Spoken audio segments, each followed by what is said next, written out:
Good morning and welcome to a Bucky video. Today's Bucky video is extra special. It is a read aloud of one of my favorite stories ever, Stone Soup. And it comes on a very dark and rainy morning, which is one of the best mornings to read.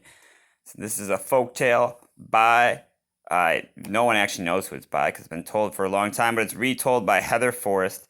And I really like the pictures in this book. Yeah, you see the old man throwing the stone into the soup. That sounds like it might be tasty. Maybe I'll try to make some stone soup tonight. Hopefully there's a recipe. Author's note. Oof. What lovely pictures there.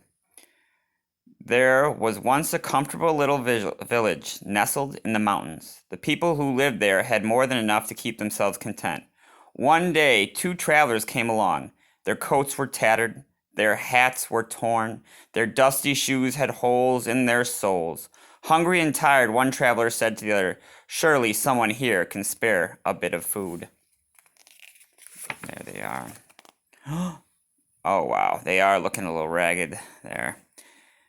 They knocked boldly on a door. It creaked open, and a woman asked, "What do you want?" "Please," said one of the travelers. "We are hungry. Do you care? Will you share? Do you have any food?" The woman squinted her eyes and tartly replied, "No."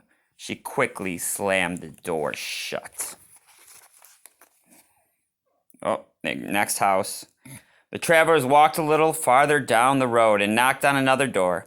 A young boy answered. His chocolate brown eyes were sweet. "Good day," he said shyly. "What do you want?" "Please," said one of the travelers, "we are hungry. Do you care? Will you share? Do you have any food?" The boy replied, "There is no food here," and closed the door. So sad, so sad. Oh, looking so hungry. The travelers wandered wearily through the village, knocking on every door, but everywhere they heard, "I don't care, I won't share, there is no food." They sat to rest beside a well. One traveler sighed and clutched his empty belly. He said, "If there is really no food in this elegant little village, then the people who live here are in greater need than we are. We should make them our magical soup." Ooh, magical soup? Sounds like chocolate beans. Oh, they're calling people. The two travelers climbed up on the edge of the well and shouted, "We are master cooks. If anyone in this town has a big black pot, we will make the most delicious soup anyone ever tasted." Oh, someone's bringing a pot. Someone's bringing a pot. You can see it right there. Whoop, there it is. There it is. A door slowly opened. A round man emerged carrying a gigantic black pot. "I love to eat," he said. "Here's a pot. Let me see what two master cooks can do with it." "Watch and see," said one traveler with glee.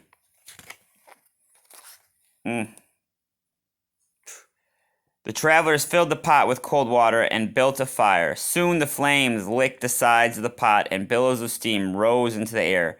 Curious people began to gather. "What is happening?" the townspeople asked. "We are making an unusual soup," said one of the travelers. "It requires a special magical ingredient. I am certain we will find it in town." Whew. What's it? Oh, he's throwing a stone in there. All the eyes in the crowd watched as one of the travelers reached down and picked up an ordinary stone. He tossed it into the pot with a splash. "We're making stone soup," he said. "It will be nutritious, delicious, incredible, and edible. But it would taste better," he paused and sighed, "if we only had a carrot." They just need a carrot. Oh, looks like someone's got a carrot.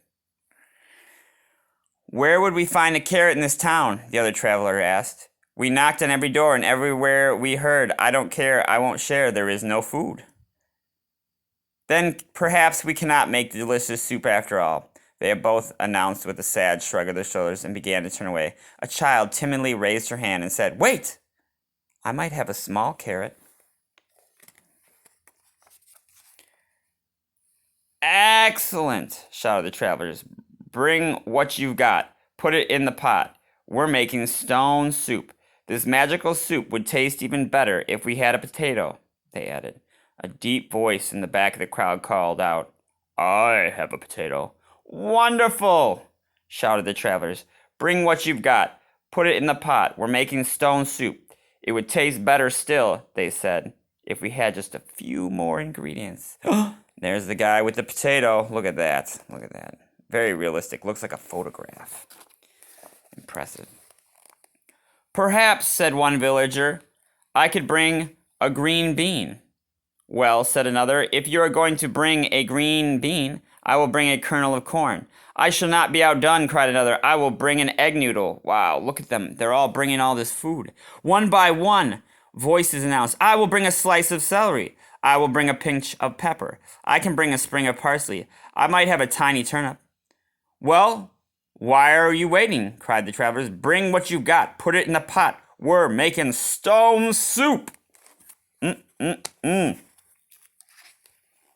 and they're putting it all in the pot. They're putting it all in the pot. They're putting it all in the pot. Everyone in the town ran home to bring one small thing to put in the pot. Food flew through the air and landed with splashes in the growing soup. Soon the huge pot was full and simmering. A wonderful smell drifted through the air. Oh, most excellent.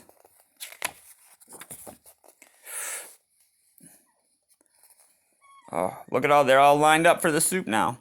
The smell was so tempting. People brought out bowls, spoons, chairs, and tables. They placed hearty loaves of bread, chunks of cheese, and bowls of fruit on the tablecloth. Everyone came to taste the soup and marveled at the flavor. It's amazing, said one woman. These two travelers made such a delicious soup of stone.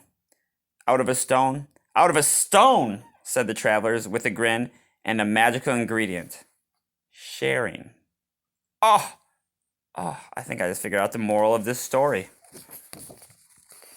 And look at all the townspeople. They're so happy, well fed. There's a happy dog, a little cat. As the travelers left the town, they said, if anyone wants to make this soup again, just remember the recipe. Bring what you've got. Put it in the pot. Every bit counts, from the largest to the least. Together, we can celebrate a stone soup feast. And that is the end. And here's the actual recipe to make your own stone soup, which I think I might try to make a little later. But yes, what a wonderful book. What a wonderful book. All right, if you liked this book, and if you liked my reading, please make sure to comment, subscribe, and like this video. Also share with your friends. And if you have any books you want me to read or any suggestions, please feel free to put it in the comments. Otherwise, have a wonderful day. Until the next time.